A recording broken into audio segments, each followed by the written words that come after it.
Kalau ikutkan pokok curut dah ni. Ni, kan? Ada. Wih, sini lah. Jangan buat sana. Tak tahu.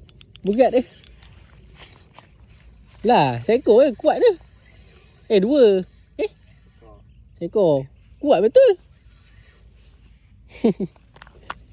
Alhamdulillah.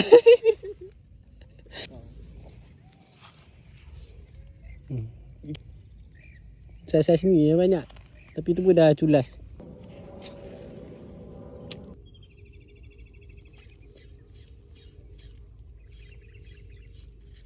Tu dia. Dapat seekor. Bukan main payah nak dapat PB kat sini.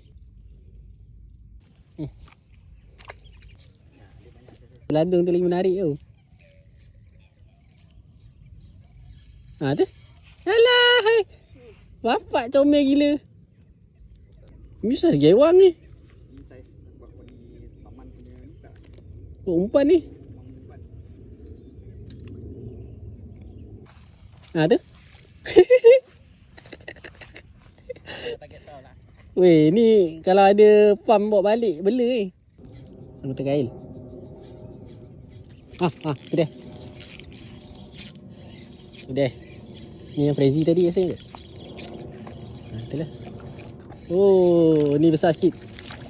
Oh, alhamdulillah.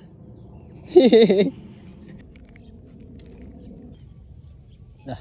Yang saiz ni. Oh, dapat. Besar ke?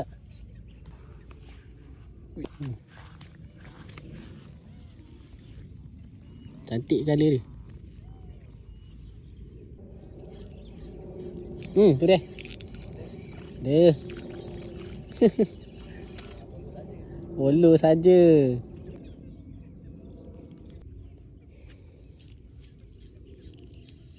Tu dia. Lagi. Aduh, sabar. Lagi lah. Tu dia.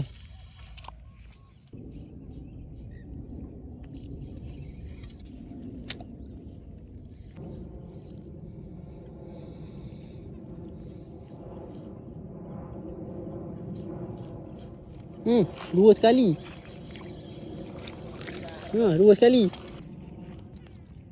Saiz yang agak menyedihkan.